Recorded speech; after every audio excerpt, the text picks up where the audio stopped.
Magandang araw po sa inyo mga idol at sa mga giliw kong tagapakinig. Nagkita-kita po tayong muli. Ako po ang inyong Tito Blair na bumabati sa inyo ng isang maligayang Pasko. Sa araw po na ito, pakinggan po natin ang kwento ni Joel.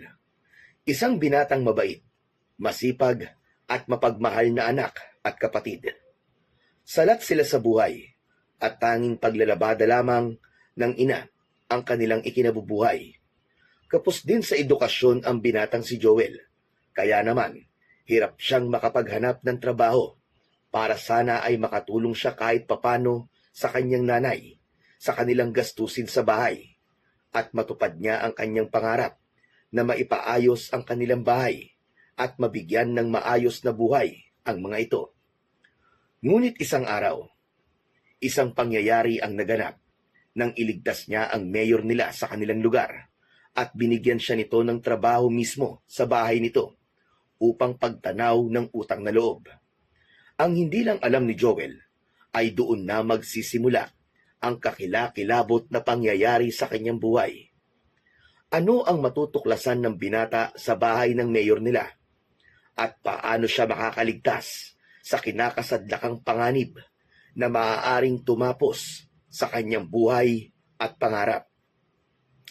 Ngunit bago po ang lahat mga idol, huwag po nating kalimutan mag-subscribe at i-hit ang notification bell sa aking YouTube channel na The Voice Addict para sa mas marami pang makapigil hiningang kwentong aswang at katatakutan mula sa mundo ng kababalaghan.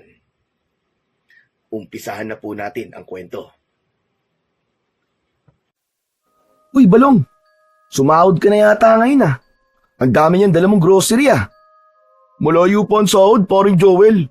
Itong grocery na to, galing kay Mayora Elena. Namimigay siya rin sa plaza ng mga ganito eh. Talagang mahal na mahal ni Mayora tayong mga taga-Kalapawan ano? Parang napapadalas ang pamimigay niya rito ng mga grocery. Sinabi mo pa. Teka, bakit kaya hindi ka pumunta ron para mabiyayaan ka rin?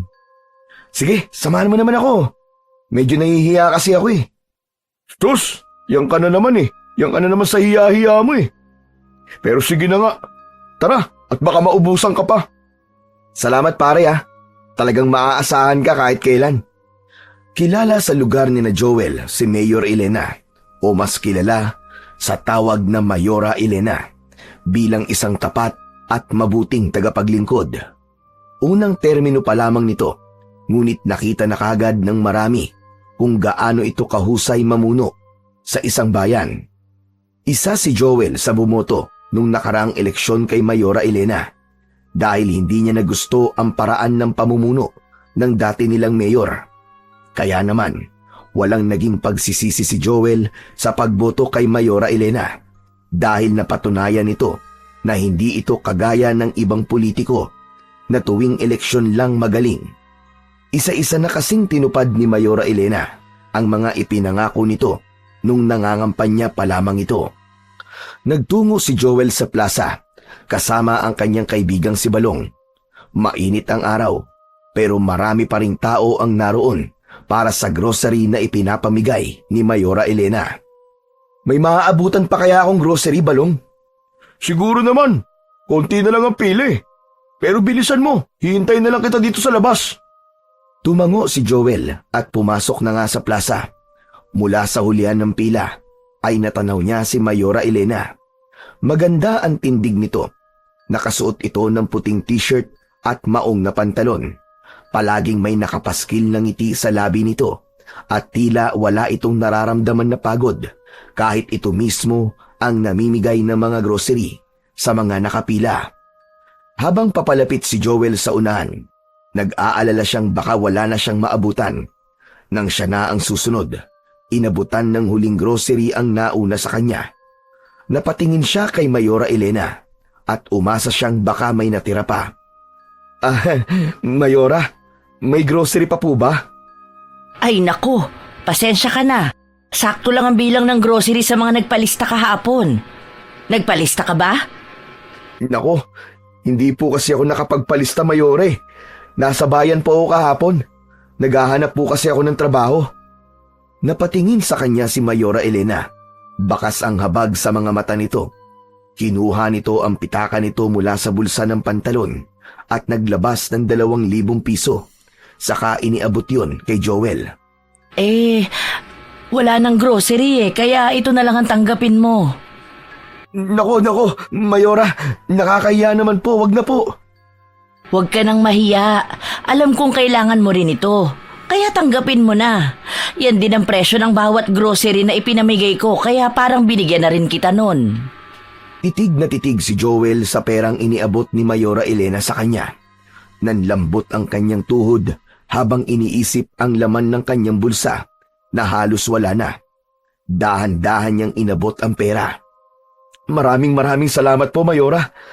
Napakalaking tulong po nito sa amin. Walang anuman. Alagaan mo ang sarili mo at ang pamilya mo, ha? Sige po, aalis na po ako. Salamat po ulit. Talagang napakabuti niyo po. Sana po patuloy po kayong pagpalain. Maraming salamat din. Matamis na ngumiti si Mayora Elena habang si Joel naman ay halos mangiyak-ngiyak sa pasasalamat. Lumabas siya ng plaza, hawak ang perang iniabot sa kanya.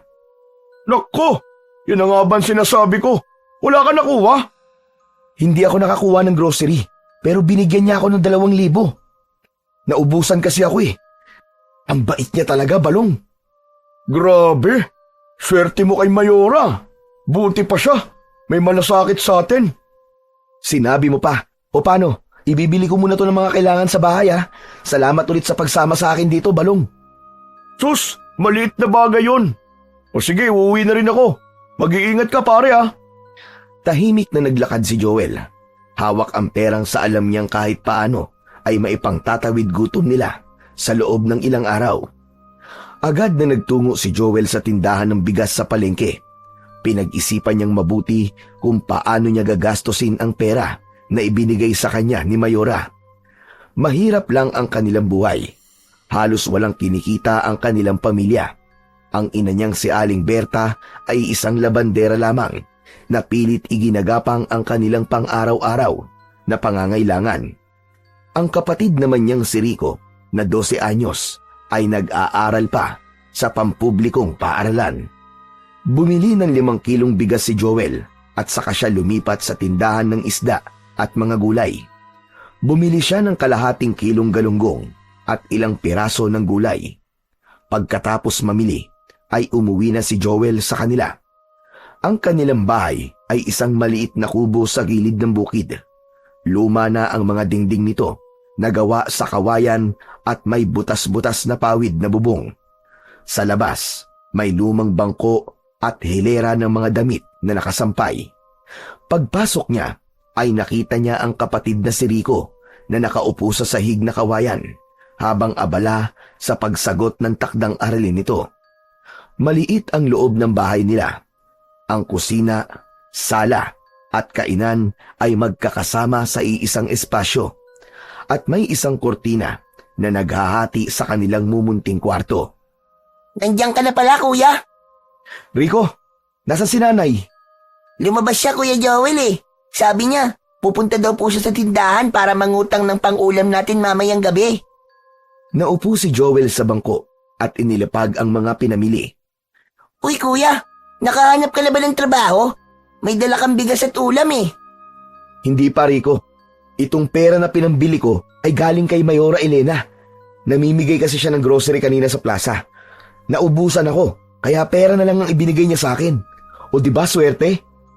Ang bait talaga ni Mayora, no? Ang swerte natin na siya ang mayor natin dito. Oo nga, tama ka, Rico. Sobrang laki ng pasasalamat ko sa kanya.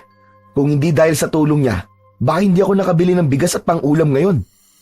O sige na, tuloy mo na yung pag-aaral mo dyan at lilinisin ko lang tong isda. Nagpatuloy na si Rico sa ginagawa, habang si Joel naman ay nagsimula ng linisin ang biniling isda sa palengke. Sa bawat araw na lumilipas, ay ramdam ni Joel ang bigat ng responsibilidad bilang isang panganay. Alam niya na kailangan na ulit niyang makahanap ng trabaho upang makatulong siya sa gastusin nila sa araw-araw. Lumaking mahiyain si Joel. Sa edad niyang 26 ay nadala niya ang ugali niya na yon. Ngunit kahit mahiyain si Joel, ay nagtataglay siya ng matinding determinasyon na makatulong sa kanyang pamilya. Sa tuwing nakikita niya ang kanilang ina na si Aling Berta na abalang naglalaba, ay nakararamdam siya ng matinding awa. Maliit at payat si Aling Berta. Ngunit halos araw-araw nitong hinaharap ang sangkatutak na labada ng kanilang mga kapitbahay. Madalas niyang marinig ang daing ng ina tuwing gabi na nagrereklamo sa sakit na mga kamay at likod nito. Bagamat hindi nito sinasabi ng direkta, ramdam naman ni Joel na nahihirapan na ang kanilang ina sa gawaing yon. Kaya sa kabila ng kawalan ng diploma sa kolehiyo, ay nagpasya siyang maghanap ng trabaho sa bayan. Isang araw, maaga siyang gumising at nagbihis ng maayos. Dinala niya ang kanyang resume na isinulat lamang niya gamit ang ballpen. Lakad dito, tanong doon. Halos buong bayan ay inikot na niya, ngunit palagi siyang tinatanggihan. Ang ilan pa nga ay hindi na siya binibigyan ng pagkakataong ma-interview. Isang tingin pa lamang sa kanyang resume ay agad siyang sinasabihan na walang bakante. Sa bawat pagtanggi na natatanggap, pakiramdam ni Joel ay parang palubog ng palubog ang kanyang pag-asa. Ngunit hindi siya sumusuko. Palagi niyang iniisip ang kanyang ina at ang kapatid na si Rico. Araw-araw, sinusubukan niyang maghanap ng kahit na anong trabaho. Tindero, kargador, kahit maging delivery boy. Dumating pa nga sa puntong sumubok siyang mag-apply bilang tagalinis ng bahay. Ngunit kahit doon ay hindi siya natatanggap dahil mas pinipili ang mas may karanasan. Gayunpaman, sa kabila ng sunod-sunod na kabiguan, hindi nawala ang pag-asa kay Joel. Lagi niyang sinasabi sa kanyang sarili na darating din ang araw na may tatanggap sa kanya. Ang determinasyong yun ang nagtulak sa kanya para bumangon tuwing umaga at muling maghanap ng trabaho. Para kay Joel, hindi siya maaaring sumuko. Ang hangarin niyang matulungan ang kanyang ina at mapagaan ang bigat ng buhay ng kanilang pamilya ang nagsisilbing liwanag sa kabila ng kadiliman ng kanilang kalagayan. Gabi na nang makauwi si Joel sa kanilang lugar mula sa paghahanap ng trabaho sa bayan. Bagsak ang balikat niya dahil gaya ng mga naunang araw ay wala pa ring tumanggap sa kanya. Hawak niya ang supot na may lamang kaunting bigas na nabili niya. Inisip niya kung paano muling babudgetin ang kakaunting perang natira sa bulsa niya. Sa may kanto, biglang sumulpot si Balong. Nakangiti itong lumapit kay Joel. Aba, ginagabi ka yata paring Joel ah. Kumusta? Nakahanap ka na ba ng trabaho? Wala pa rin nga paring Balong eh. Sinusubukan ko naman, pero hindi talaga madali. Nilalabanan ko na lang tong pagiging mahiyain ko. Kaya mo yan paring Joel. Huwag kang susuko. Hayaan mo, kapag nagkaroon ng bakante sa pinagtatrabahuan ko, promise, ikaw kagad ang sasabihan ko. Ire-rekomenda pa kita sa boss namin. Napangiti si Joel sa sinabi ng kanyang kaibigan. Kahit paano ay gumaan ang pakiramdam niya sa suporta ng kanyang kaibigan. Salamat paring Balong ah. Malaking tulong na rin na may nagpapalakas ng loob ko. Ano ka ba naman? Magkaibigan tayo eh. Dapat magtulungan. Pero alam mo ba, may balita na naman akong hindi maganda. Ano na naman yan? Ikaw talaga basta chismis. Hindi pwedeng hindi makakalampas sa mga tenga mo. Hindi to basta-basta chismis lang pare. Totoo to. May nawawala na naman sa lugar natin. Yung dalagang anak ng isang tanod. Sabi, nagpaalam lang doon na bibili ng ballpen sa tindahan isang gabi. Pero hindi na bumalik sa bahay nila. Walang Diyo. Ilang buwan na rin na may nawawala sa lugar natin paring Balong ah. Hanggang ngayon, wala pa rin sagot kung anong nangyayari sa kanila. Oo nga eh. Nakakatakot isipin kung ano na nga bang nangyari sa kanila. Wala man lang clue kung saan napupunta ang mga tao. Kaya mag-iingat ka paring Joel. Kung pwede, huwag ka nang maglakad-lakad ng mag-isa sa gabi. Tumango si Joel. Alam niyang may katwiran ang kanyang paring Balong. Pero mukhang hindi niya magagawa na hindi umuwi ng gabi sa bahay nila. Lalo na at madalas ay naglalakad siya pauwi mula sa bayan dahil sa kakulangan ng pamasahe. Nagpaalam na rin siya sa kaibigan at nagpatuloy sa pag-uwi. Ngunit ang kaba sa puso niya ay hindi pa rin maalis-alis dahil sa pataas ng pataas ang bilang ng mga taong nawawala sa kanilang lugar. Pag-uwi ni Joel sa kanilang maliit na bahay, ang una niyang napansin ay ang katahimikan. Sa isang sulok ay nakita niya ang kanyang nanay na mahimbing nang natutulog sa banig. Sa kabilang bahagi naman ng bahay ay abala naman si Rico sa pagsusulat habang nakaupo sa isang lumang bangko. Lumingon si Rico kay Joel nang marinig ang pagbukas ng pinto. Kuya, andyan ka na pala. Ginabi ka na. Naglakad lang kasi ako pa uwi, Rico eh. Kung dapat na ipangpapamasahe ko, ibinili ko na lang ng bigas natin. Bakit gising ka pa nga pala? Gabi na. Nagre-review po kasi ako, kuya eh. May exam po kami bukas. Lumapit si Joel at hinaplos ang ulo ng kapatid. Aba, ang sipag naman mag-aral ng kapatid ko. Teka, kumain ka na ba? Oo, kuya. May itinira kami ni nanay para sa'yo. Nandun po sa mesa. Kumain ka na, kuya. Kasi alam kong gutom na gutom ka na eh. Tinignan ni Joel ang mesa at napansin ang maliit na mangkok ng sinigang at kaunting kanin. Hindi niya mapigilang mapangiti kahit gutom na siya. Salamat, Rico ah. Grabe, wala pa akong kain simula kaninang tanghali. Agad na dumulog si Joel sa hapagkainan at nagsimula ng kumain. Habang kumakain, ay muli siyang kinausap ni Rico. Kuya, kumusta naman po ang paghahanap niyo ng trabaho? Ayun, minamalas pa rin. Wala pa rin ako makitang trabaho na tatanggap sa akin. Sa kabila ng high school lang ang natapos ko. Huwag kang mawawala ng pag-asa, kuya. Makakahanap ka rin ng trabaho. Oo naman. Siguro ay may plano ang Diyos, kaya hindi pa niya ako binibigyan ng trabaho sa ngayon. Alam mo, kuya, iniisip ko minsan, baka mas mabuti kung huminto na lang ako sa pag-aaral para magtrabaho na rin ako. Para makatulong ako sa gastos dito sa bahay. Yan ang wag na wag mong iisipin, Rico. Kahit anong mangyari, sisikapin namin ni nanay na makapagtapos ka. Ayoko matulad ka sa akin, nahirap makahanap ng trabaho dahil hindi nakapagtapos ng kolehiyo. Tahimik na tumango si Rico, pero halata pa rin ang alalahanin sa mukha nito. Maiba ako, kuya. Narinig mo na ba yung balita dito ngayon sa atin? Yung tungkol po dun sa nawawalang dalaga? Oo nga eh. Nabanggit na sa akin ni paring Balong kanina.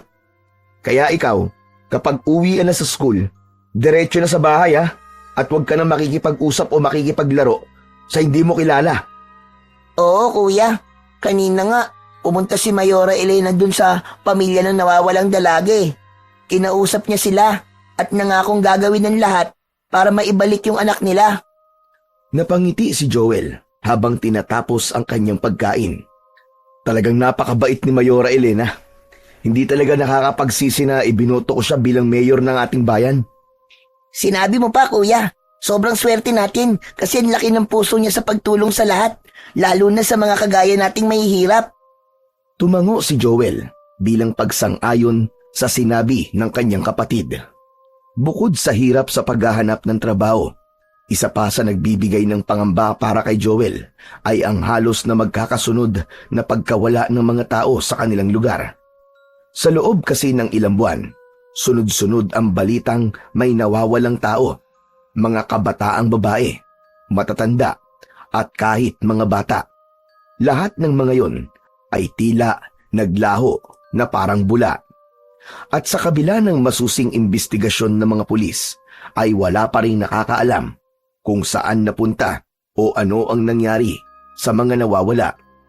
Sa bawat usapan sa kalsada, tindahan at palengke, palaging may isa o dalawang pamilyang nagdadalamhati dahil sa pagkawala ng kanilang mahal sa buhay. Ang sabi-sabi, may mga grupo raw na kumukuha ng tao para ibenta ang lamang loob ng mga ito sa black market.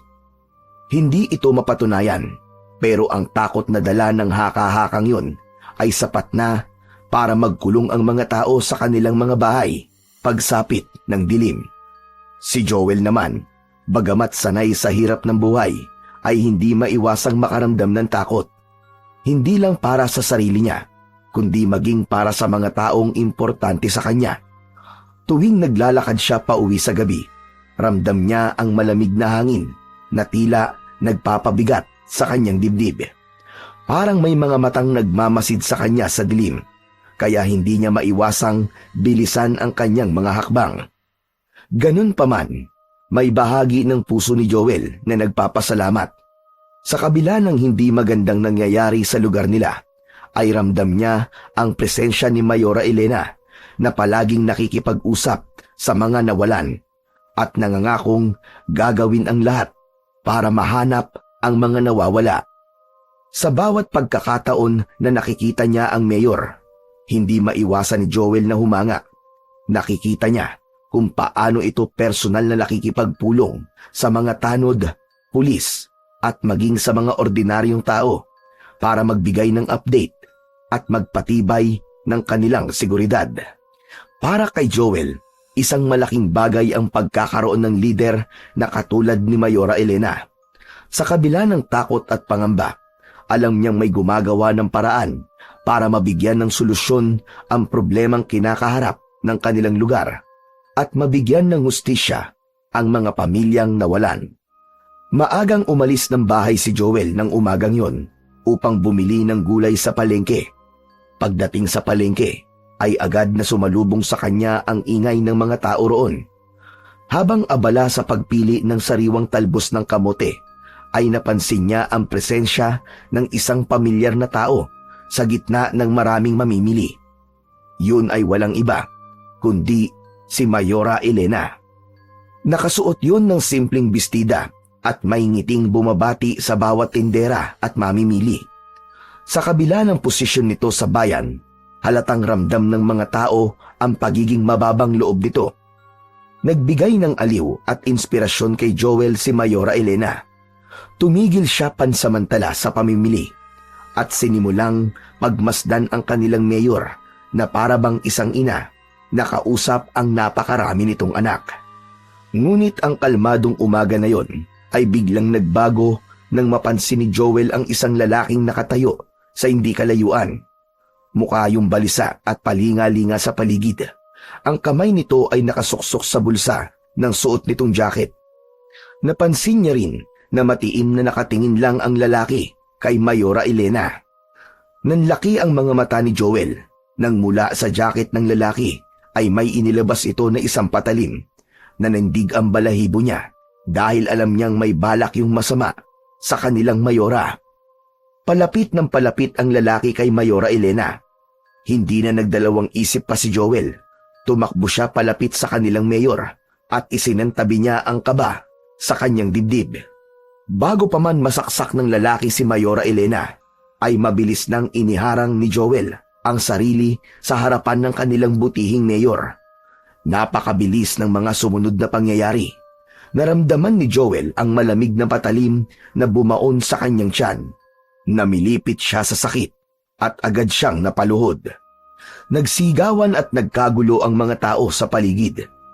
Nakita ni Joel ang mabilis na pagtakas ng lalaki, ngunit wala na siyang lakas para habulin pa ito. Humawak siya sa kanyang tiyan at naramdaman ang pagtagas ng dugo sa kanyang mga daliri. Agad naman siyang dinaluhan ni Mayor Elena. Diyos ko! Tulungan niyo kami! Tumawag kayo ng ambulansya! Tuluyan nang napahiga si Joel habang ang paningin niya ay unti-unting nagdidilim. Sa kabila ng lahat, ramdam niya ang pasasalamat na naisalba niya ang buhay ng kanilang mabuting mayor. Habang nawawalan siya ng ulirat, narinig niya ang tinig ni Mayora Elena na patuloy na humihingi ng tulong. Marahang nagmulat ng mga mata si Joel. Ang una niyang napansin ay ang puting kisame at ang amoy ng gamot na nagpahiwatig na nasa ospital siya. Subalit nang subukan niyang bumangon, ay biglang sumakit ang kanyang tiyan, dahilan upang mapahawak siya roon. Aray ko! Sa pagkakataong yun, ay naalala niya ang nangyari. Iniharang nga pala niya ang sarili niya sa lalaking sasaksakin sana, si Mayora Elena. Maya-maya pa ay narinig ni Joel ang pagbukas ng pinto ng hospital room na kanyang kinaroroonan. Pumasok doon si Mayora Elena na may pag-aalala sa muka. Ngunit nang makita siya nitong gising, ay napangiti ito at agad na lumapit sa kanya. Salamat sa Diyos at gising ka na. Pasensya na po kayo, Mayora, at naging abala pa po ako sa inyo. Anong abala ang sinasabi mo? Iniligtas mo ang buhay ko. Hindi abala yon. Maraming salamat. Bibihira ang ilalagay ang sarili nila sa alanganin upang iligtas ang ibang tao.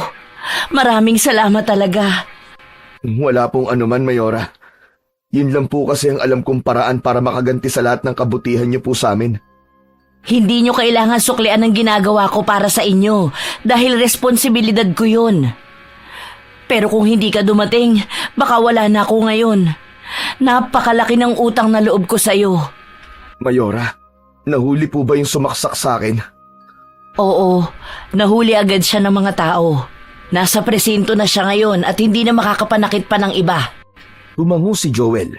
Kahit paano ay nabawasan ang kanyang pag-aalala sa kanyang nalaman. Ngayon, gusto kong makilala ng lubusan ang nagligtas sa buhay ko. Ano nga pala ang pangalan mo? Joel po. Joel Angeles. Joel, hindi sapat ang pasasalamat lang sa ginawa mo. Dapat ay maibalik ko sa iyo ang nagawa mong kabayanihan. Mula sa bag na nakasabit sa balikat, ay inilabas ni Mayora Elena ang isang sobre at iniabot yun kay Joel. Narito ang 30,000 piso.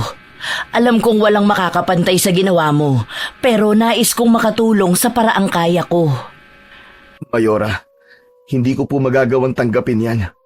Wala po akong hinahangad na kapalit sa ginawa ko po. Joel, huwag kang mag-alala. Galing ito sa personal kong pera.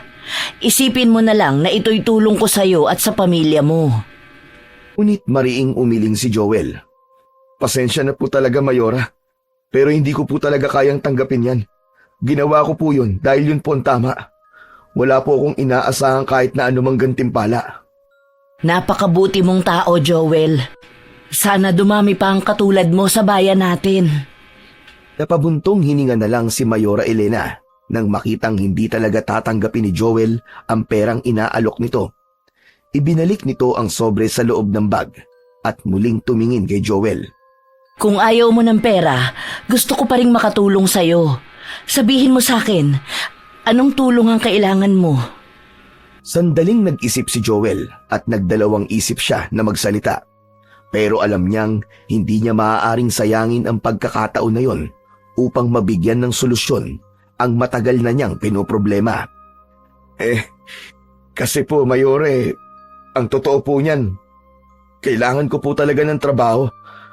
Alam ko pong hindi ako nakapagtapos ng kolehiyo. Pero kung meron po kayong maibibigay na kahit anong trabaho, malaking tulong na po yun sa aming pamilya. Naiintindihan ko, Joel. Sa ngayon, wala akong maisip na trabahong maibibigay ko sa'yo. Pero nangangako ako, kapag may alam ako o may bakante, ikaw agad ang unang sasabihan ko. Naku, maraming salamat po, Mayora Elena. Napakalaking bagay na po niyan para sa akin. Kinuha ni Mayora Elena ang isang maliit na notebook at ballpen mula sa bag nito. Anong address ninyo? Para ko sakali madali kitang mapupuntahan. Ibinigay naman kagad ni Joel ang address ng kanilang tirahan at sinulat yon ni Mayora Elena sa kanyang notebook. Joel, muli maraming salamat sa ginawa mo. Hindi ko makakalimutan ang kabayanihan mo. Isa kang inspirasyon hindi lang sa akin kundi sa buong bayan natin. Naku, Mayora, ako po ang dapat na magpasalamat sa inyo. Sa dami po ng tulong na ginagawa niyo simula po nung maupo kayo sa pwesto. Nakaka-proud po na isa po ako sa mga bumoto sa inyo nung nakaraang eleksyon. Maraming salamat. Magpagaling ka ha at huwag kang mag-alala. Gagawin ko ang lahat para matulungan kita. At huwag mo na ring isipin ang gastos dito sa ospital dahil sasagutin ko lahat yun. O siya, aalis na ako ha at may kailangan pa akong asikasuhin. Pagkaalis ni Mayora Elena ay napangiti ito Sa pagkakataon na yon, ay muli niyang naramdaman ang malasakit ng kanilang mayor. Nabuwayan siya ng loob, hindi lamang dahil sa pangako nitong tulong, kundi sa paniniwala na meron pa ring mabubuting tao na tulad ni Mayora Elena. Isang gabi lang, nananatili sa loob ng ospital si Joel at nang sumunod na araw ay pinayagan na siya ng doktor na makauwi. Tinuruan na lang siya nito kung paano lilinisin ang kanyang sugat. Binigyan din siya nito ng mga gamot at panlinis sa sugat na kailangan niya. Tinupad naman ni Mayora Elena ang sinabi nito dahil kahit piso ay walang binayaran si Joel sa ospital. Kinaumagahan ay inihatid si Joel ng ambulansya sa tapat ng kanilang bahay. Agad na bumaba si Joel at naglakad papasok sa bahay nila habang nakahawak sa kanyang tiyan na medyo kumikirot pa sa bawat paghakbang niya. Pagpasok ni Joel ay nakita niya si Rico na naguhugas ng plato. Itinigil nito ang ginagawa at halos patakbong lumapit sa kanya. Bakas sa mukha ng kanyang kapatid ang labis na pag-aalala. Yayakap sana sa kanya si Rico pero agad niya itong pinigilan dahil baka dumugo ang sugat niya sa kanyang tiyan. Kumusta ka na, kuya? Grabe ang pag-aalala namin ni nanay sa'yo. Rico, ayos lang ako. Huwag ka na mag-alala. Kuya, nakarating sa amin na nangyari. Grabe, ang tapang mo. Sobrang ipinagmamalaki kita, kuya. Pero, sana inisip mo rin ang sarili mo. Paano kung mas grabe pa ang nangyari sa'yo, kuya? Paano kung namatay ka? Oo nga. Alam kong delikado ang ginawa ko. Pero, hindi ko naman pwedeng hayaan na lang na mangyari yun kay Mayora Elena. Sigurado ka bang maayos ka na, kuya? Oo, Rico. Kailangan ko lang magpahinga. Huwag ka na masyado mag-alala sa akin, Rico. Luminga si Joel sa paligid ng bahay at hindi niya nakita roon ang kanilang ina. Nasaan nga pala si Nanay, Rico? Nasa kabilang barangay siya, kuya. May nagpalaba kasi sa kanya. Pero sigurado ako matutuwa siya pag nakita ka niya. Kagabi pa siya nag-aalala sa iyo eh. Tumango si Joel at umupo muna siya sa upuang kahoy malapit sa lamesa. Inabutan siya ng isang basong tubig ni Rico. Habang iniinom ang tubig ay napangiti si Joel. Ramdam niya ang pagmamalasakit ng kanyang kapatid. Kahit mahirap lang ang kanilang buhay, napagtanto niyang napakaswerte niya sa pamilya niya na kahit simple lang ay puno ng pagmamahal at suporta ang mga ito sa kanya. Habang nag-uusap sina Joel at Rico, biglang may kumatok ng malakas sa pinto. Napalingon naman ang magkapatid at agad na binuksan ni Rico ang pinto. Dire-diretsong pumasok si Balong at umupo sa tabi ni Joel. Pare Joel, sabi ko na nga ba't ikaw ang sakay ng ambulansya na nakita ko kanina eh. Kumusta ka na pare? Okay ka na ba? Medyo okay na ako, paring Balong. Salamat. Kailangan ko na lang magpahinga at hintay na gumaling tong sugat ko. Paring Joel, alam mo ba? Pinag-uusapan ka ng halos lahat ng tao dito sa atin. Ikaw daw ang bayaning sumagip kay Mayora Elena. Kaya nga ipinagmamalaki ko si kuya eh. Kuya Balong. Aba, dapat lang Rico. Pero, teka lang. May ibinigay bang pabuya si Mayora Elena sa'yo, Joel? Magkano binigay niya? Oo, inalok niya ako ng 30,000 pesos. Pero, hindi ko tinanggap, paring Joel. Ano? Ang bira ka! Bakit mo naman tinanggihan, paring Joel? Ang laking halaga nun! Pwede mo nang ipaayos yung bahay niyo o kaya magtayo ng isang maliit na negosyo. Hindi ko tinanggap kasi bukal naman sa loob ko ang ginawa ko sa kanya. Hindi ko iniligtas ang buhay ni Mayora Elena kasi umaasa ako merong kapalit na pera. Pero nangako naman sa akin si Mayora Elena na tutulungan niya ako makahanap ng trabaho. Natigilan si Balong at saglit na nag-isip. Maya-maya pa ay tumangu-tango ito na tila napagtanto ang sinabi ni Joel. Kung sa bagay, mas okay nga yun. Mas maganda nga na trabaho na lang ang ibigay niya sa'yo kasi pang matagalan yun pare. Samantalang yung pera, mauubos din naman yung kagad pero ang trabaho, makakatulong sa'yo at sa pamilya mo ng mas matagal. Ano naman trabaho ang ibibigay ni Mayora Elena sa'yo? Sa ngayon wala pa.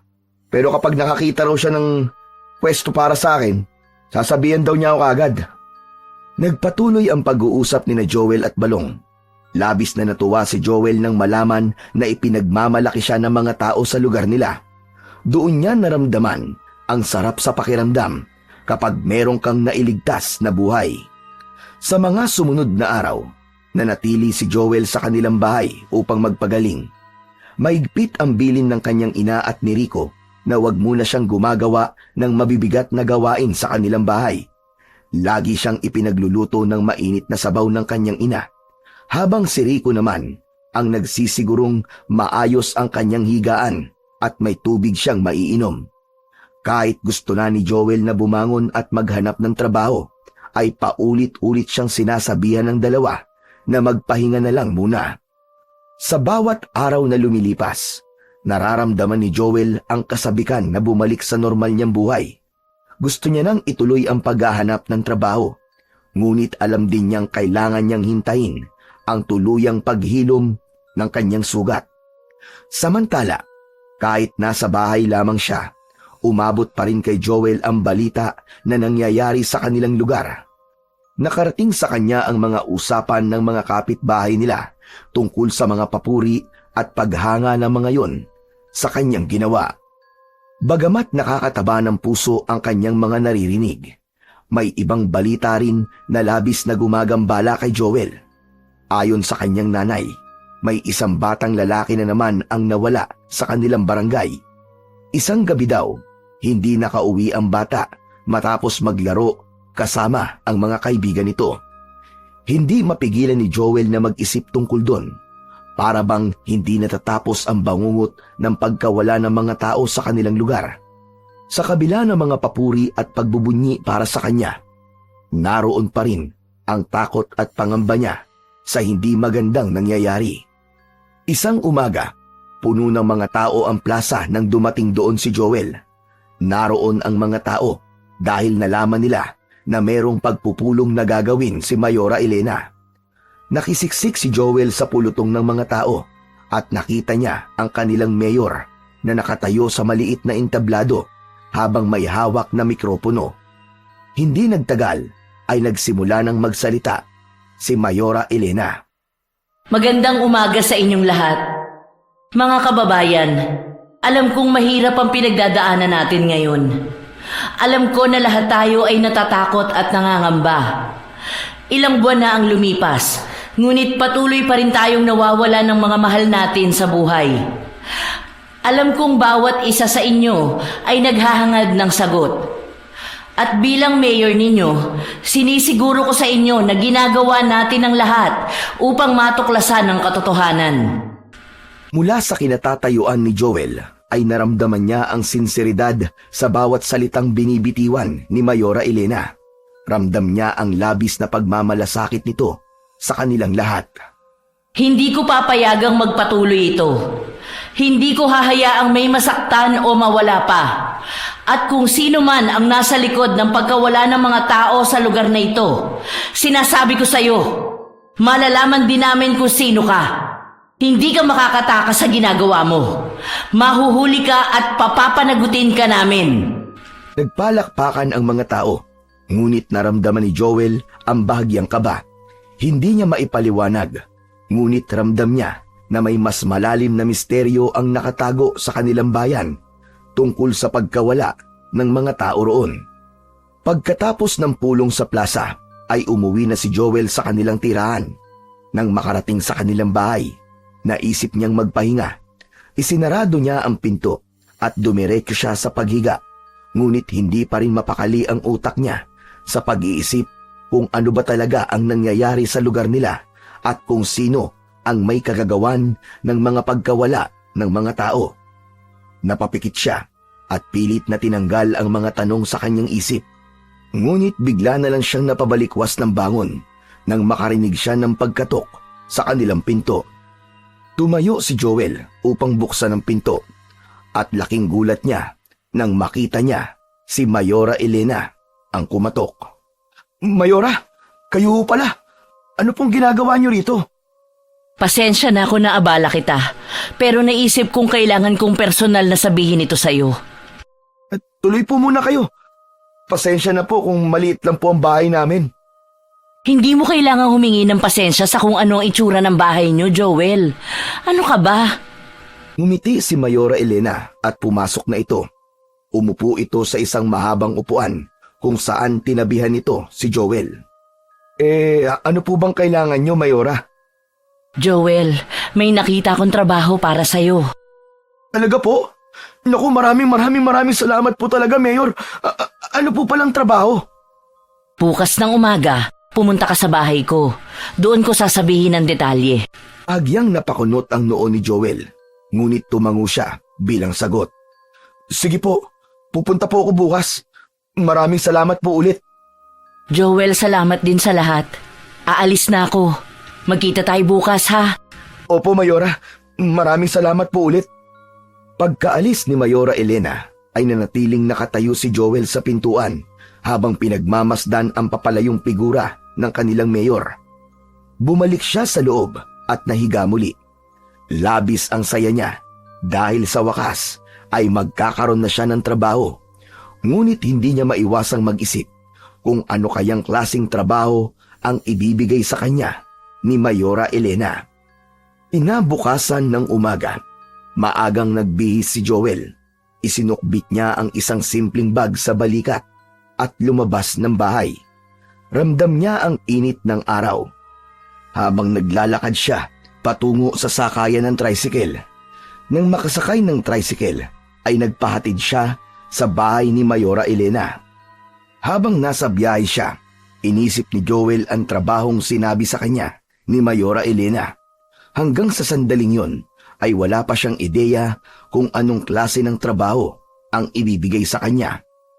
Inabot ng halos kalahating oras ang biyahe nila bago huminto ang tricycle sa tapat ng napakalaking bahay na nakatayo sa gitna ng malawak na bakuran. Nasa dulong bahagi ng kalsada kaya wala kahit isang kapitbahay na nakita si Joel. Pagkaalis ng tricycle ay sumilip si Joel sa gate na gawa sa bakal. Mataas ang pader na nakapalibot sa buong bakuran. Tao po! Tao po! Mayora! Si Joel po ito!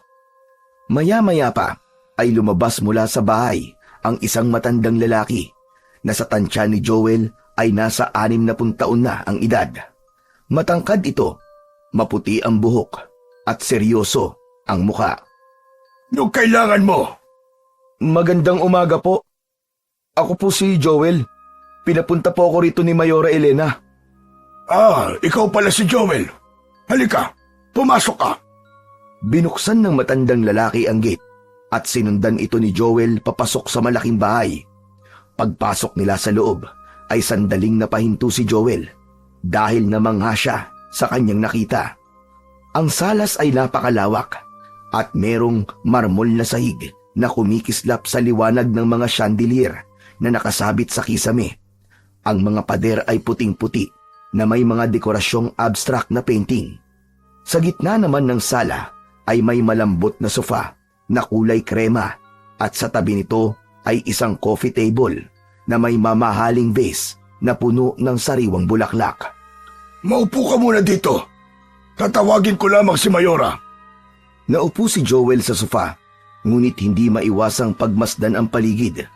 Merong malaking hagdanan na paikot na gawa sa kahoy at may bakal na railing na makintab. Ang bawat sulok ng bahay ay tila pinag-isipan ang disenyo. May isang cabinet na gawa sa salamin na may laman na mga tropeyo at iba't ibang mga larawan ni Mayora Elena, kasama ang mga kilalang tao. Habang nakaupo si Joel sa malambot na sofa, ay narinig niya ang mga yabag mula sa hagdan. Tumingin siya roon at nakita niya si Mayora Elena na pababa mula sa ikalawang palapag. Suot nito ang isang elegante ngunit simpleng kulay puting bestida na bumagay sa maaliwalas nitong aura. Nang makita siya ng mayor, ay ngumiti ito at lumapit. Joel, salamat at nakarating ka. Magandang umaga po, Mayora. Hector, pakihanda mo nga ng merienda si Joel. Opo, Mayora. Tumango si Mang Hector at agad na umalis papunta sa kusina. Si Joel naman ay nanatiling nakatingin kay Mayora Elena. Maupo ka. Gusto ko sanang pag-usapan natin ng tungkol sa alokong trabaho sa'yo. Mayora, ano po bang trabaho ang tinutukoy nyo? Kailangan ko ng isang taong maaasahan para sa isang espesyal na gawain dito sa bahay. Kailangan ko ng magpapakain sa alaga kong hayop. Magpapakain po ng hayop? Oo, simple lang ang trabaho, hindi ba? Sigurado ko na kayang-kaya mo yun. Umuwi na kasi sa probinsya nila yung dati kong tauhan na gumagawa nun, kaya kailangan ko ng agarang kapalit niya. 30,000 pesos kada buwan ang magiging sahod mo kung tatanggapin mo ang trabaho. Nabigla si Joel sa kanyang narinig. Pinagpawisan siya ng malapot kahit malamig ang buong kabayan dahil sa aircon. 30,000 pesos po? Para lang po sa pagpapakain ng hayop? Oo, Joel, pero may kondisyon. Ano po yun? Hindi mo maaaring sabihin kahit kanino ang tungkol sa trabahong ito. Kung anong ginagawa mo rito, lalo na kung anong hayop ang papakainin mo. Lalo nadagdagan ang pagtataka ni Joel sa kondisyon na yon. Abay kung ganun po, anong klaseng hayop po ba ang aalagaan ko? Hindi ko pwedeng sabihin sa'yo ngayon. Ang mahalaga, gawin mo lang ang trabaho mo. Kapag nakita mo na ang alaga ko, saka mo maiintindihan. Napaisip si Joel, masyadong mataas ang sahod para sa isang simpleng trabaho. Gayunpaman, malaki ang maitutulong nun sa kanyang pamilya. Sa gitna ng pag-iisip ni Joel, ay dumating si Mang Hector, dala ang isang tray ng merienda, isang baso ng malamig na orange juice at 2 piraso ng ensemada na tila bagong hango sa oven. Inilapag nito yun sa mesa, sa harap ni Joel. Ito na ang merienda mo. Salamat po. Tahimik na umalis si Mang Hector pagkatapos nun. Nagsimula ng kumain si Joel habang iniisip ang alok ni Mayora Elena. Si Mang Hector nga pala yun, ang nag-iisa kong kasambahay. Balik tayo sa pinag-uusapan natin. Kaya mo bang tanggapin ang trabaho, Joel? Sige po, Mayora. Tatanggapin ko po ang trabaho. Mabuti naman. Maraming salamat, Joel. Pero tandaan mo, wala kang dapat pagsabihan tungkol dito. Naiintindihan ko po, Mayora. Halika, may ipapakita ko sa'yo. Tumayo si Mayora Elena at naglakad papunta sa isang pinto sa ilalim ng hagdan. Agad na sumunod doon si Joel. Binuksan ni Mayora Elena ang pinto gamit ang isang susi mula sa bulsa ng suot nitong damit. Pagbukas ng pinto, bumungad kina Joel ang makitid na hagdan pababa. Sa ibaba nun ay malamlam ang ilaw na nagbigay ng kakaibang kaba sa kanya. Tahimik niyang sinundan ang Mayora habang pababa sila sa basement. Pagdating sa ibaba, nakita niya ang isang malaking pintong gawa sa bakal. Sa itsura pa lang ng pinto, ay alam niya na ubod yun ng tibay. Sa ibaba ng pinto, napansin ni Joel ang isang maliit na parehabang pinto na halos isang dangkal lang ang taas. Dito nakakulong ang alaga ko. Bakit po ganyan ang kulungan? Masyado kasing mabangis ang alaga ko, kaya kailangan itong ikulong sa ganito katibay na lugar. Tumingin si Joel sa paligid. Ang lugar ay malamig at tahimik. Tuwing gabi mo lang papakainin ang alaga ko. Sa oras ng pagkain, bubuksan mo ang maliit na pinto sa ibaba at doon mo ilulusot ang pagkain. Ano po bang klaseng hayop ang nasa loob niyan? Ngumiti si Mayora Elena, ngunit hindi sumagot ng diretsyo. Basta, masasanay ka rin. Oo nga pala, dito ka na rin maninirahan. May kwarto sa itaas. Yung nag-iisang pinto sa dulo, yun ang magiging kwarto mo. Maaari kang umuwi sa bahay ninyo sa umaga, pero kailangan mong bumalik bago magdilim. Kailangan kasi ng alaga ko ng pagkain tuwing gabi. Mamayang gabi ka na magsisimula sa trabaho mo. Si Mang Hector ang magbibigay sa iyo ng ipapakain mo sa aking alaga. Masyado na kasing mahina si Mang Hector para bumaba at umakyat dito sa basement, kaya kailangan ko talaga ng isa pang tao na gagawa ng trabaho na ito. Salamat po, Mayora. Malaking tulong po ito sa amin. Uuwi po muna ako sa amin ngayon para masabihan ko po ang kapatid at nanay ko. Siguraduhin mo lang na hindi ka malilate sa pagbalik mo rito mamaya, Joel. Mahalaga ang oras para sa alaga ko. Humango muli si Joel at muling nagpasalamat. Habang umaakyat sila pabalik sa itaas, Naramdaman niya ang kakaibang bigat ng lugar na yon. Merong kakaiba ron na hindi naman niya matukoy kung ano. Sa kabila ng pagtataka, natuwa si Joel na may trabaho na siya. Ngunit hindi niya maiwasang magtanong sa sarili kung anong klaseng hayop ang nasa likod ng pintuang yon. Masaya at may ngiti sa labi na naglakad si Joel papunta sa kanilang bahay matapos niyang bumaba sa tricycle. Sa kanyang paglalakad ay nakasalubong niya si Balong na agad na lumapit sa kanya nang makita siya. Uy, paring Joel! Mukhang masaya ka yata ngayon ah. Nakausap ko na kasi si Mayora Elena. Binigyan niya ako ng trabaho, pare. Aba, ang galing naman. Anong trabaho? Napakurap bigla si Joel.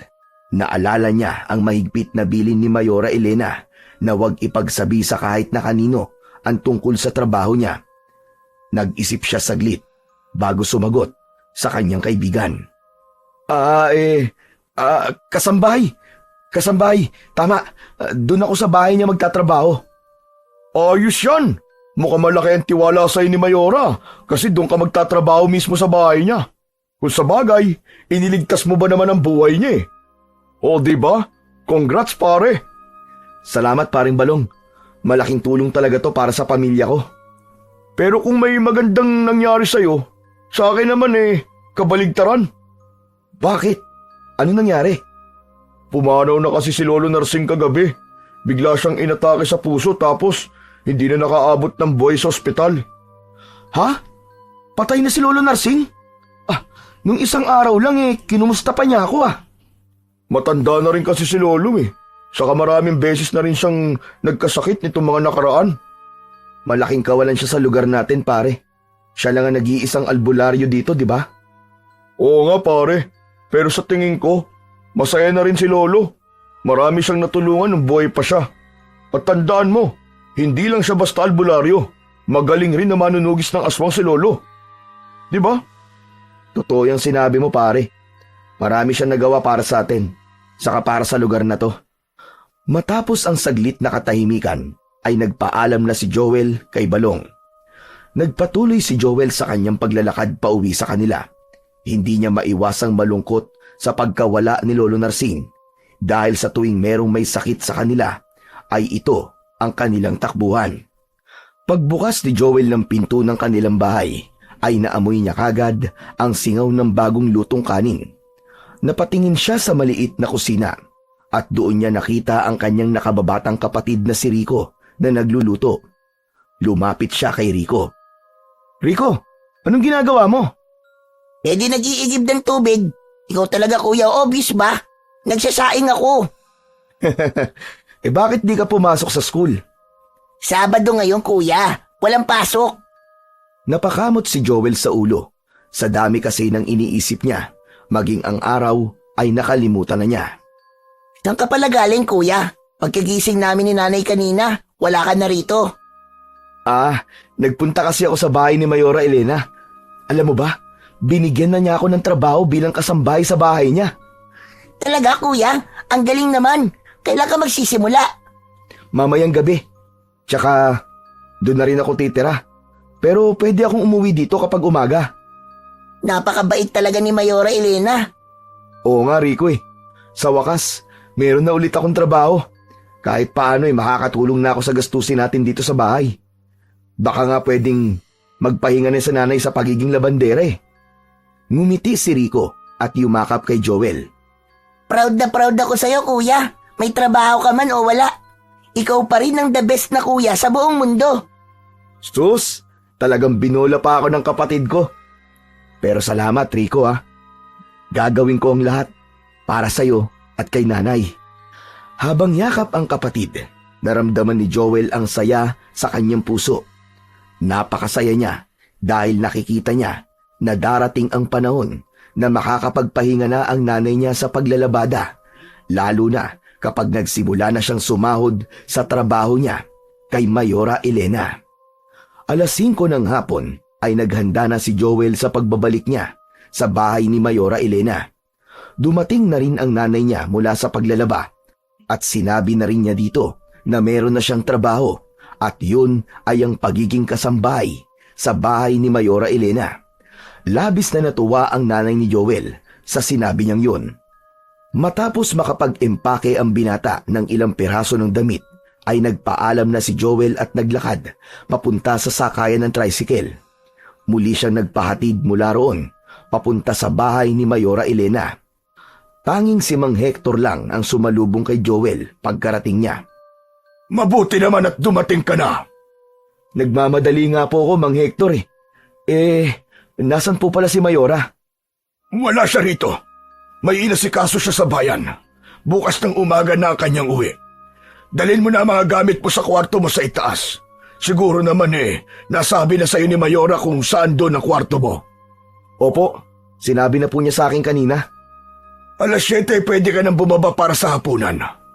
Oo nga pala, kahit dito ka nagtatrabaho, ay hindi ka maaaring gumala-gala dito sa bahay. At pupunta ka lang sa basement kapag magpapakain ka ng alaga ni Mayora. Naiintindihan ko po. Salamat po sa paalala, Mang Hector. Hindi na nagtanong pa si Joel sa mga bagong patakaran na sinabi ni Mang Hector. Inisip na lang niya na dapat niyang sundin ang mga yon upang magtagal siya sa trabaho na yon. Nang nagtungo na sa kusina si Mang Hector, ay tinungo na rin ni Joel ang kwarto niya sa ikalawang palapag. May kalakihan ang silid na yon at merong malaking kama. Inayos niya ang mga damit niya sa aparador at humiga sa malambot na kama. Tumitig siya sa kisame at naisip niya na nakakainip pala ang trabaho niya roon dahil tuwing gabi lang niya papakainin ang alaga ni Mayora Elena. Ngunit para sa kanya ay mas mabuti na yon.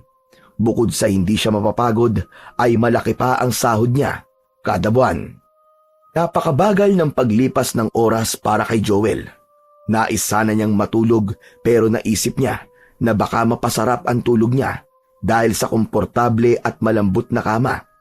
Ay malagpasan niya ang oras sa pagpapakain sa alagang hayop ni Mayora Elena. Pagsapit ng alas 7 ng gabi ay bumaba na sa dining area si Joel. Doon ay nakita niya si Mang Hector na naghahain na ng hapunan.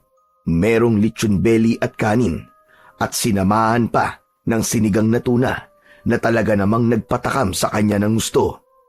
Maupo ka na at kakain na tayo. Pagkatapos natin kumain, ay saka mo papakainin ang alaga ni Mayora. Ang dami naman pong pagkain, Mang Hector. Kayo po ba nagluto ng lahat ng yan? Huwag ka na magtanong. Umupo ka na at kumain. Bahagyang napahiya si Joel. Naisip niya na baka nakulitan na si Mang Hector sa pagtatanong niya. Umupo na siya at sumandok ng kanin at kumuha ng ulam. Naglagay siya ng sabaw sa kanyang mangkok at nagsimula na siyang kumain. Nakakabingi ang katahimikan doon. Pasimpleng tinignan ni Joel si Mang Hector na abala sa pagkain at tila walang balak na makipag-usap sa kanya.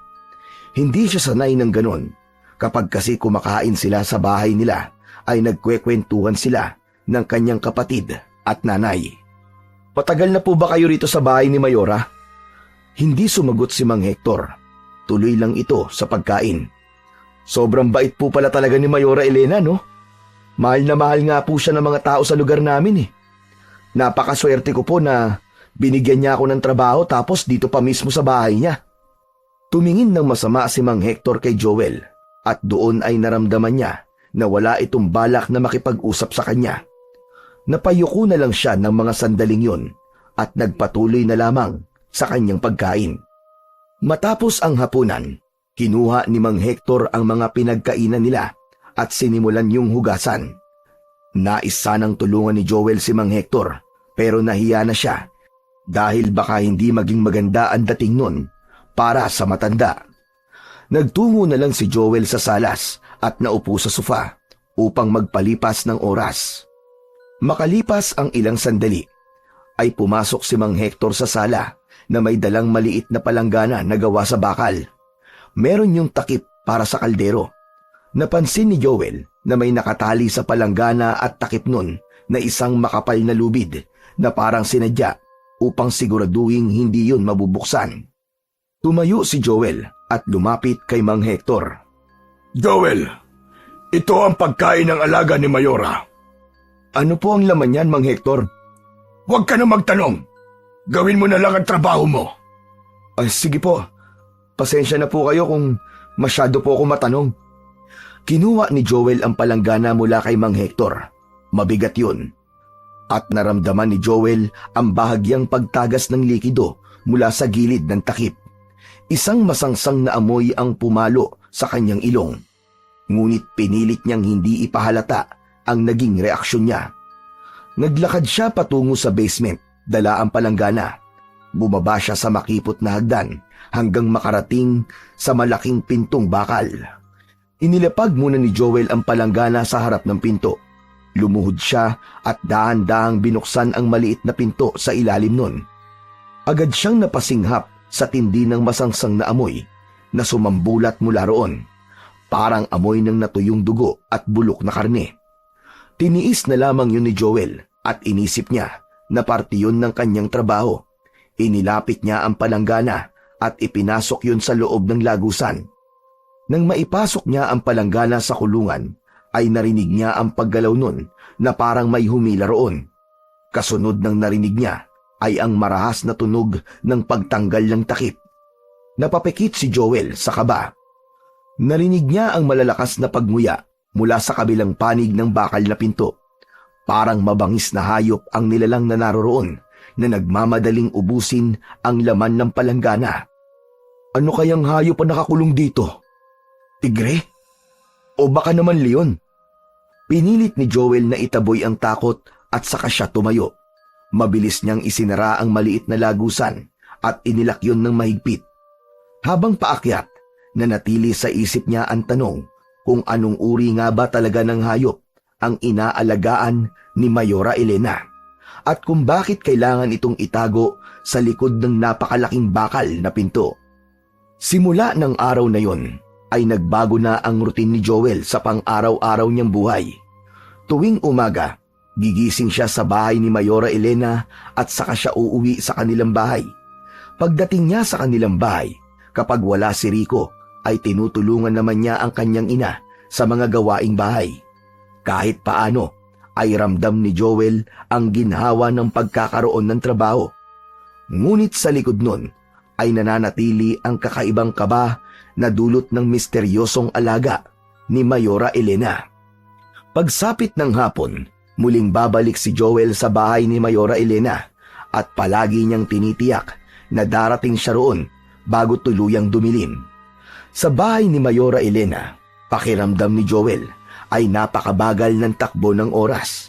Matipid pa ring magsalita si Mang Hector. Kakausapin lang siya nito kapag merong iuutos. Pagkatapos ng hapunan, ay hinahanda na ni Mang Hector ang pagkain ng alaga ni Mayora Elena at dadalhin na yun ni Joel sa basement. Sa tuwing magtutungo siya roon, ay palagi niyang nakikita ang palanggana at takip nun na wala ng laman na kinukuha niya upang linisin. At doon na natatapos ang trabaho niya, kaya libre na ang kanyang oras. Isang hapon, pagdating ni Joel sa bahay ni Mayora Elena, ay agad siyang sinalubong ni Mang Hector sa may pintuan. Nagulat siya dahil bigla na lang sumulpot ang matandang lalaki na parang alam na nito ang oras ng kanyang pagdating. Nakakagulat ka naman, Mang Hector. Akala ko'y kung sino na. Pinapapunta ka ni Mayora Elena sa opisina niya sa itaas. Doon ka muna dumiretso. Sige po, Mang Hector. Pupunta na po ako. Iniwan ni Joel ang kanyang bag sa tabi ng sofa at agad na umakyat sa ikalawang palapag ng bahay. Nang makarating siya sa itaas, tumigil siya sa harap ng pinto ng opisina ni Mayora Elena at maingat na kumatok. Nang marinig niya ang boses ni Mayora Elena sa loob na pinapapasok siya, ay sa kanya binuksan ang pinto. Nakita niya si Mayora Elena na nakaupo habang abala sa mga papeles na nasa harapan nito. Joel, halika. Maupo ka. Naglakad si Joel palapit at umupo sa bakanting upuan na nasa harapan ng lamesa ng mayor. Sandaling inilapag ni Mayor Elena ang mga hawak na papeles at tumingin kay Joel. Kumusta naman ang pagtatrabaho mo rito? Okay naman po. Nasanay na rin po ako kahit papano. Mabuti naman. Alam mo bang 1 buwan ka na pala rito? Ano? 1 buwan na po? Ang totoo po hindi ko alam. Hindi ko na po napansin ang paglipas ng araw. Ngumiti si Mayora Elena at kinuha ang isang puting sobre mula sa drawer ng lamesa. Inabot nito ang sobre kay Joel na agad niyang tinanggap. Narito ang sahod mo para sa unang buwan. Nako, maraming salamat po, Mayora. Bilangin mo para sigurado. Pinuksan ni Joel ang sobre at sinimulan yung bilangin. Aba, Mayora, sobra po ito ng 5,000 piso ah. Sinadya ko yan. Sinabi sa akin ni Mang Hector na maayos mong ginagawa ang trabaho mo, kaya bonus ko yan para sa'yo. Salamat po talaga, Mayora. Malaking bagay na po ito para sa akin at sa pamilya ko. Walang anuman. Basta ipagpatuloy mo lang ang maayos na trabaho at sundin ang mga patakaran ko rito. Kapag gano'n ang ginawa mo, siguradong wala tayong magiging problema. Opo, Mayora. Asahan niyo po na hindi ko kayo bibiguin at pagbubutihan ko pa po ang aking trabaho. Sige na, makakalabas ka na. Magkita na lang tayo mamaya sa hapunan. Uling nagpasalamat si Joel bago siya tumayo. Pakiramdam niya ay nakalutang siya sa hangin sa sobrang saya dahil sa nakuha na niya ang una niyang sahod. Habang naglalakad pababa, ay inisip niya kung ano-ano ang bibili niya sa pera na yon. Kinagabihan, matapos mapakain at makuha ang walang laman na palanggana sa labas ng kulungan at malinis yun, ay nagtungo na si Joel sa silid niya sa bahay na yon. Agad siyang nakaramdam ng antok, kaya nahiga na siya hanggang sa hindi niya na namalayan na nakatulog na siya. Madaling araw nang nagising si Joel sa kalagitnaan ng kanyang mahimbing na tulog. Napabalikwas siya nang marinig ang isang malakas at nakakatakot na pag-angil na parang galing sa isang mabangis na hayop. Bumilis ang tibok ng kanyang puso. Agad niyang binuksan ang lampshade na nakapatong sa maliit na lamesa sa tabi ng kanyang kama. Kasunod ng pag-angil na yon, narinig niya ang ingay ng mga nagmamadaling yabag at tila pagkakagulo mula sa ibaba ng bahay. Tumayo siya mula sa kanyang higaan at maingat na binuksan ang pinto ng kanyang kwarto. Dumungaw siya sa madilim na pasilyo at mas naging malinaw ang ingay na naririnig niya sa ibaba. Narinig ni Joel ang tinig ni Mayora Elena at Mang Hector sa may sala. Mang Hector, bilisan mo! Hindi siya dapat makawala! Huwag kayong mag-alala, Mayora. Naisarado ko na kagad ang pinto bago siya makalabas. Kinilabutan si Joel. Ang unang pumasok sa isip niya ay baka nakawala mula sa kulungan ang alagang hayop ni Mayora Elena. Hindi na siya nakapagpigil at nagpasya siyang bumaba. Dahan-dahan siyang naglakad pababa sa hagdan. Nakita niya sa ibaba si Mang Hector na may hawak na isang mahabang kadena. Nang nasa gitna na si Joel ng hagdan, ay biglang napatingin sa kanya si Mayora Elena. Joel, huwag ka nang bumaba! Bumalik ka na sa kwarto mo! Napigilan si Joel, ngunit hindi niya napigilan ang sarili na magtanong. Ano pong nangyayari, Mayora? Ano po ba yung ingay na narinig ko? Huwag ka na magtanong, Joel. Bumalik ka na sa kwarto mo. Wala nang ibang nagawa si Joel, kundi sundin ang utos ng dalawa.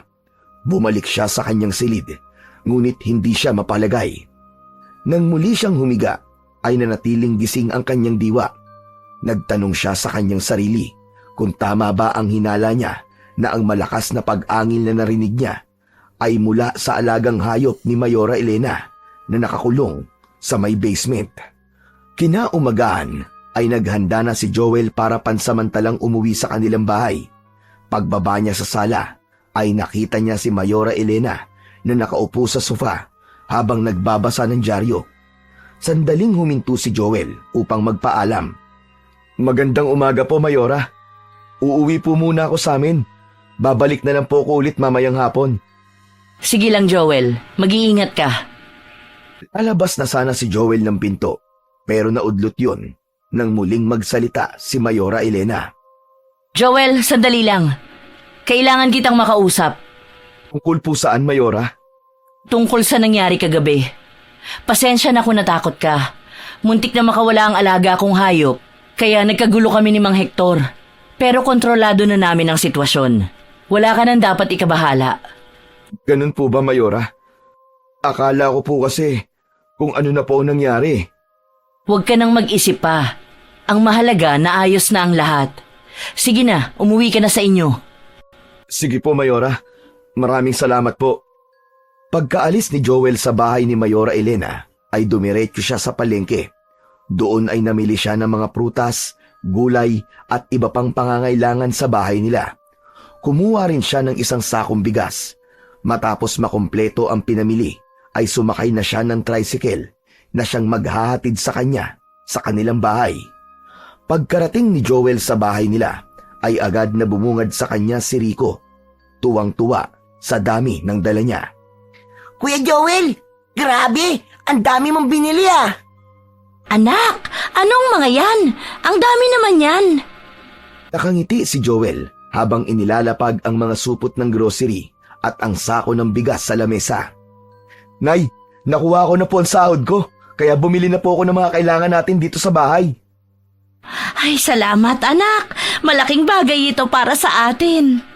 Inilabas ni Joel ang isang bungkus ng pera mula sa kanyang bulsa at inabutan niya ng pera ang kanyang ina na agad nitong tinanggap. Para po sa mga gastusin natin yan sa bahay, Nay. Yung natira po, itatabi ko po para ipunin. Gusto ko po kasi na maipaayos po itong bahay natin. Napakabuti mo, Joel. Salamat talaga, anak. Pakiramdam ni Joel ay siya ang pinakamasayang tao sa buong mundo ng mga sandaling yon. Lalo na nang marinig niya ang pasasalamat sa kanyang ina. Pagsapit ng hapon, muling nagpaalam si Joel sa kanyang ina at kapatid upang bumalik na sa bahay ni Mayora Elena. Habang naglalakad si Joel, ay bigla siyang kinabahan sa dahilan na hindi niya alam. May kung anong pakiramdam na bumabagabag sa kanya. Ngunit pilit niya yung nilalabanan. Gusto niyang magpatuloy sa pagtatrabaho kay Mayora Elena para sa kanyang pamilya. Kahit pa may mga bagay na hindi niya maipaliwanag sa bahay ng kanyang amo. Pagkatapos ng hapunan nila Joel sa bahay ni Mayora Elena, tulad ng dati ay inihanda na ni Mang Hector ang pagkain ng alaga ni Mayora Elena.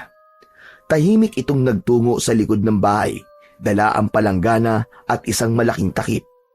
Si Joel, tulad ng nakasanayan, ay nanatiling nasa sala lamang.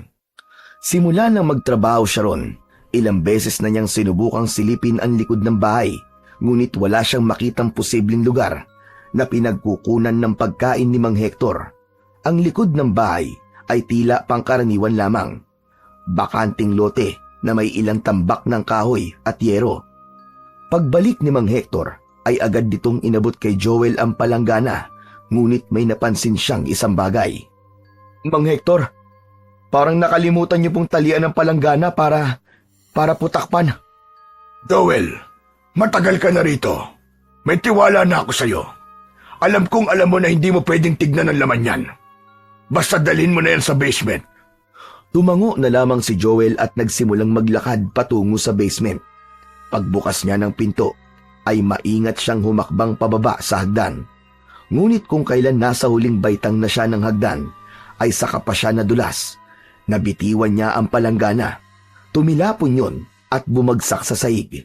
Tumapon ang laman nun at saka una-unahang pagkakataon ay nakita niya kung ano ang pinapakain ni na Mayora Elena sa alaga nitong hayop. Natulala si Joel habang tinitignan ang tumambad sa harap niya.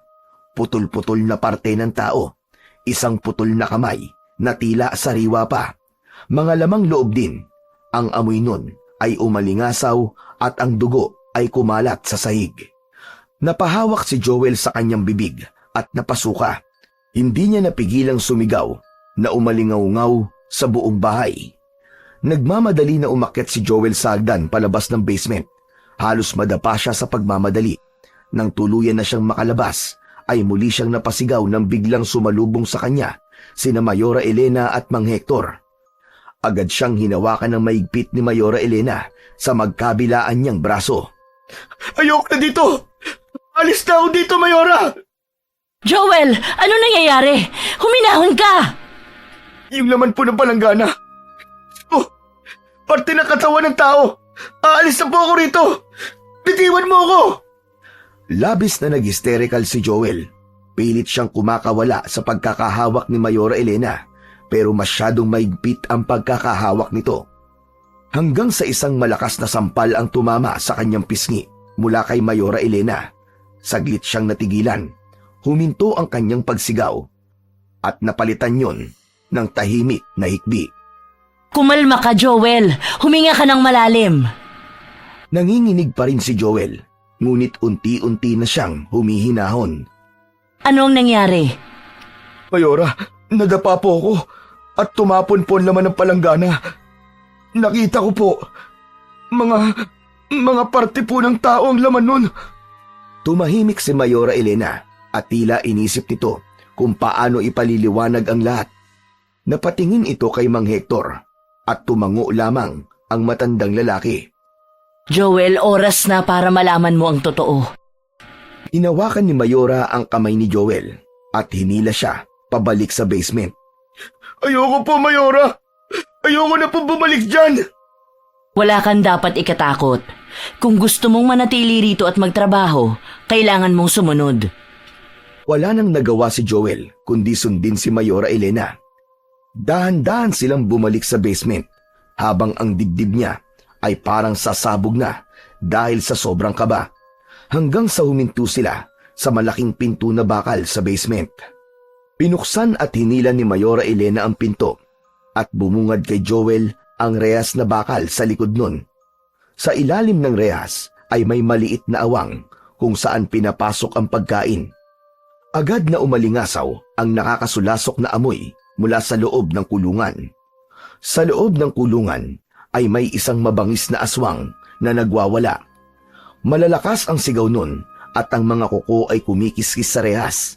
Nagpupumilit yung kumawala habang pilit na inaabot sina Joel. Ang mga mata nito ay pulang-pula at bakas sa mukha nito ang gutom at galit. Labis na nang hilakbot si Joel sa kanyang nakita. Doon niya nalaman na hindi isang hayop kundi isang aswang ang gabi-gabi niyang pinapakain. Joel, siya si Raul. Anak ko siya. Anak nyo? Paano nangyari na nagkaroon kayo ng anak na aswang? Nabuntis ako ng isang aswang noon, kaya aswang din ang naging anak ko. Pero Mayora, mapanganib po siya. Banta siya sa buhay ng ibang tao. Ang dapat po sa aswang ay pinapatay. Nakita ni Joel ang pag-agos ng luha mula sa mga pisngi ni Mayora Elena. Joel, anak ko siya. Hindi ko kayang patayin si Raul. Ako ang kanyang ina. Kahit anong gawin mo, hindi mo maiintindihan ang nararamdaman ko hanggat ikaw mismo ang magkaroon ng anak na kagaya ni Raul. Gagawin ng isang magulang ang lahat para mabuhay at mapanatiling ligtas ang anak niya. Kung ganun po, Mayora, pumapatay po kayo ng tao para ipakain sa kanya? Kaya ba nawawala ang mga tao sa lugar namin? Ay ganun ang ginagawa nyo?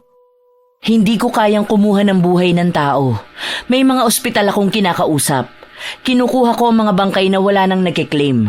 Hindi ako mamamatay tao, Joel. Kaya tatanungin kita, handa ka pa rin bang magtrabaho rito sa kabila ng mga nalaman mo? Sandaling tumahimik si Joel upang mag-isip. Alam niyang malaki ang posibilidad na totoo ang sinabi ni Mayora Elena. Ngunit ramdam pa rin niya ang bigat ng sitwasyon. Hindi niya na alam kung ano ang dapat niyang gawin at paniwalaan. Sa huli, napag-isip-isip niya na mukhang hindi naman na kayang makawala ni Raul sa kulungan. At kung totoo ang sinasabi ni Mayora, maaaring wala naman itong ginagawang direktang banta sa mga tao. Sige po, Mayora. Mananatili po ako rito dahil kailangan ko po ng trabaho. Pero, sana nga totoo lahat ng sinasabi nyo. Yumakap bigla si Mayora kay Joel at humagulgol sa labis na pasasalamat. Salamat, Joel. Salamat sa tiwala mo. Sa kabila ng yakap ni Mayora Elena, ay nanatili ang kaba sa puso ni Joel. Alam niyang kahit na anong sabihin nito, ay maaari pa ring magdala ng panganib sa lahat ang lihim nito, lalo na kapag nakatakas ang anak nitong aswang.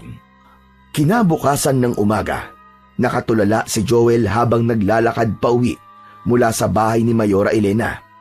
Mabigat ang kanyang mga hakbang, Paulit-ulit na bumabalik sa kanyang isipan ang mga nakita niya sa basement.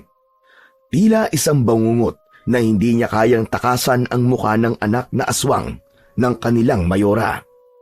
Pagdating niya sa kanilang bahay, sumalubong sa kanya ang nanay niya na umiiyak. Nababahala na nilapitan ito ni Joel. Nay, bakit po kayo umiiyak? Ano po nangyari? Joel! Ay, salamat sa Diyos at dumating ka na. Si Rico, kagabi pa siya nawawala. Hindi pa siya umuuwi. Parang pinagsakluban ng langit at lupa si Joel sa kanyang narinig. Nanlaki ang kanyang mga mata at bumilis ang tibok ng kanyang puso. Ano? Paano nawawala, Nay? Saan po siya nagpunta? Hindi ko alam, anak. Sinabi niya kagabi na may pupuntahan siya. Pero hanggang ngayon, wala pa rin siya eh. Nayahanapin ko po si Rico. Huwag kayong mag-alala. Gagawin ko po ang lahat para makita siya. Agad na bumalik si Joel pabalik sa bahay ni Mayora Elena. Wala na siyang ibang maisip na maaaring makatulong sa kanya, kundi ang kanilang mayor. Pagdating sa bahay ni Mayora Elena, ay nagmamadali siyang kumatok sa gate na agad namang binuksan ni Mang Hector. Bumakas ang pagtataka sa mukha nito nang makita siya. Joel, ano nangyari? Bakit bumalik ka? Hindi ba't pauwi ka na sa inyo? Kailangan ko po makausap si Mayora. Nandyan pa ba siya? Nasa sala siya. Hindi na hinintay ni Joel na papasukin pa siya ni Mang Hector at tumakbo na siya ng mabilis papasok sa bahay. Pagdating sa sala, nakita niya si Mayora Elena na umiinom ng kape. Nilapitan niya agad ito at lumuhod sa harapan nito. Joel, anong nangyayari? Bakit parang balisa ka? Mayora, nawawala po ang kapatid ko. Kagabi pa po siya hindi umuwi. Kailangan ko po ng tulong nyo. Alam ko po na kayo lamang po may kakayahan na matulungan ako. Nakikiusap po ako sa inyo, Mayora. Tumayo si Mayora Elena at marahan itong hinila patayo si Joel. Huwag kang mag-alala. Gagawin ko ang lahat para mahanap ang kapatid mo. Nangangako ako. Maraming salamat po, Mayora. Sana hindi pa po uli ang lahat kapag nakita niyo ang kapatid ko. Magdasal ka lang. Papakinggan tayo ng nasa itaas. Sa pagkakataon na yon, alam ni Joel na wala na siyang ibang makakapitan kundi si Mayora Elena. Umasa rin siya na talagang tutulungan siya nito, lalo na't alam niya ang sikreto nito na maaaring magpabagsak dito. Hindi na muna umalis si Joel sa bahay ni Mayora Elena ng araw na yon. Pagsapit ng gabi, nagatid siyang muli ng pagkain sa basement. Ngunit sa pagkakataon na yon, ay takot na siya dahil alam na niya na isang mabangis na aswang ang nakakulong sa likod ng bakal na pinto. Matapos ang kanyang trabaho ay nagkulong na siya sa kwarto. Sinubukan niyang matulog pero hindi niya magawa dahil hindi maalis sa isip niya ang pag-aalala para sa nawawala niyang kapatid. Inabot na ng madaling araw si Joel, ngunit gising na gising pa rin ang kanyang diwa. Maya-maya ay nakaramdam siya ng matinding pagkauhaw. Bumangon siya at nagpasyang bumaba sa kusina upang uminom ng tubig. Tahimik siyang naglakad palabas ng kwarto.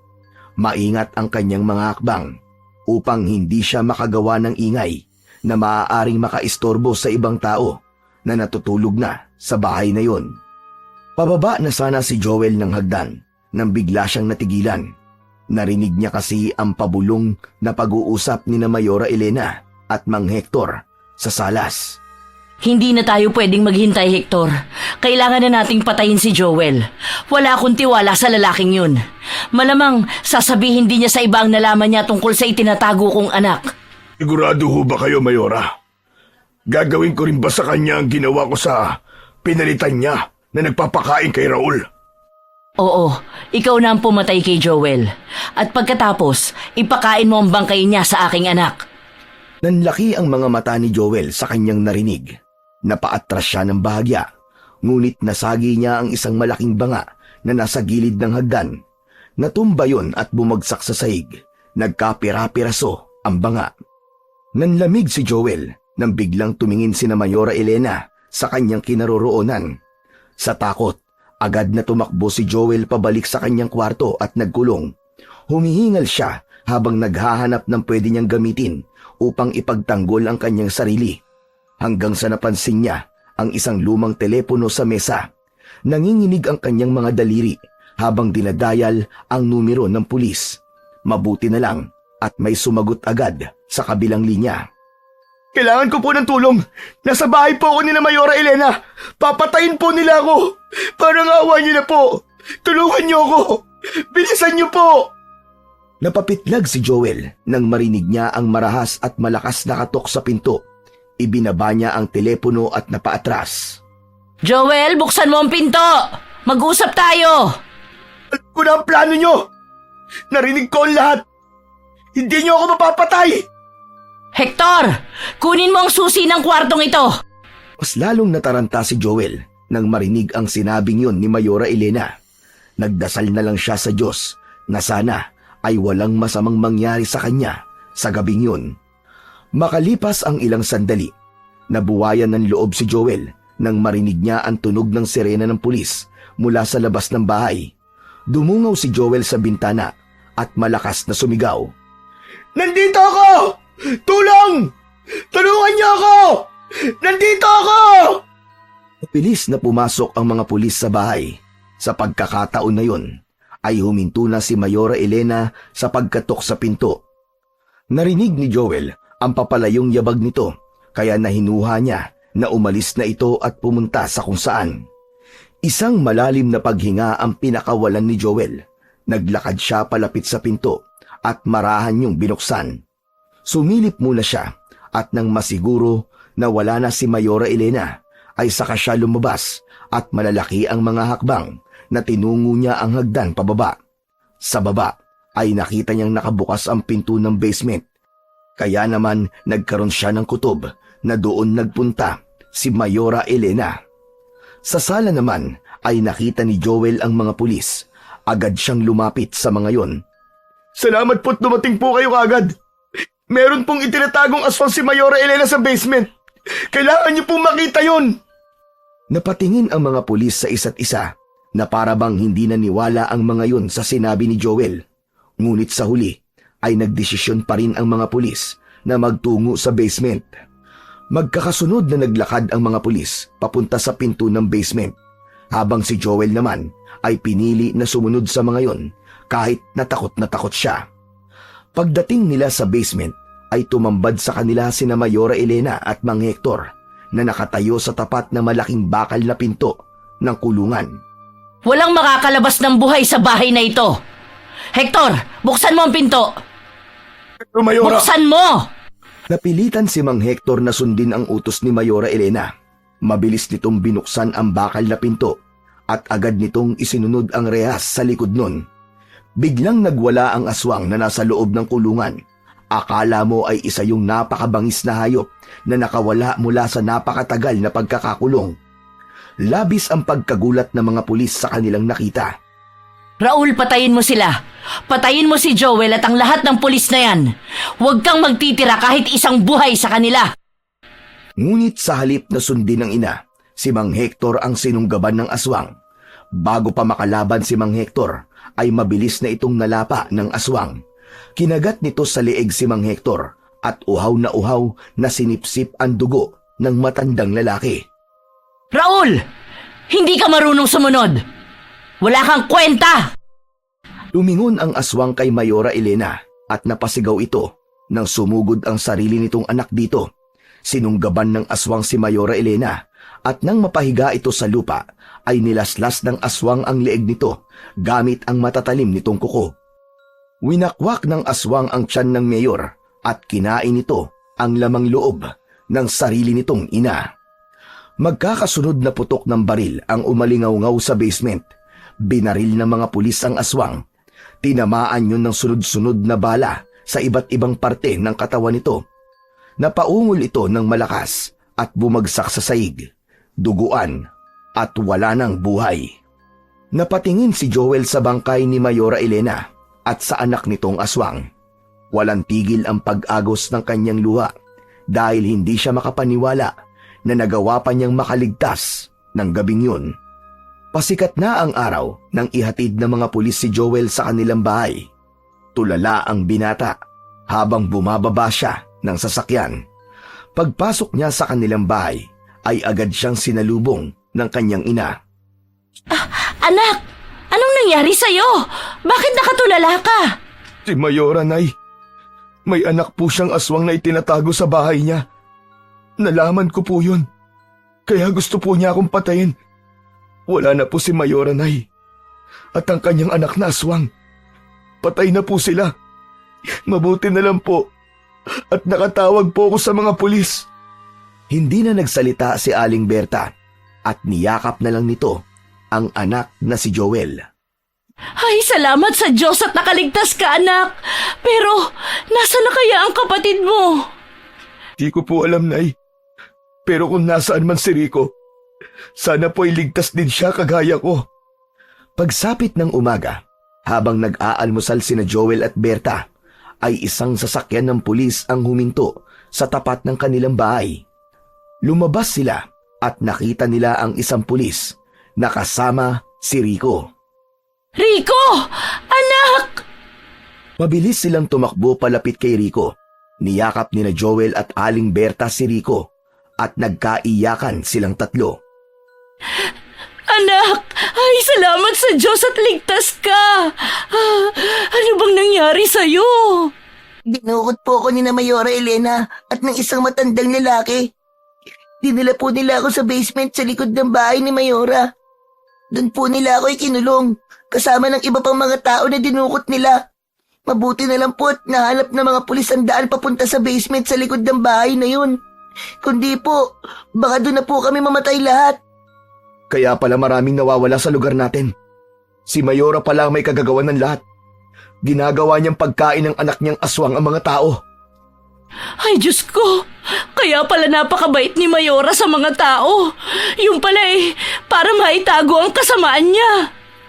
Ngunit sa kabila ng mga takot at paghihirap, naging masaya ang araw na yun para kina Joel, Nanay Berta at Rico.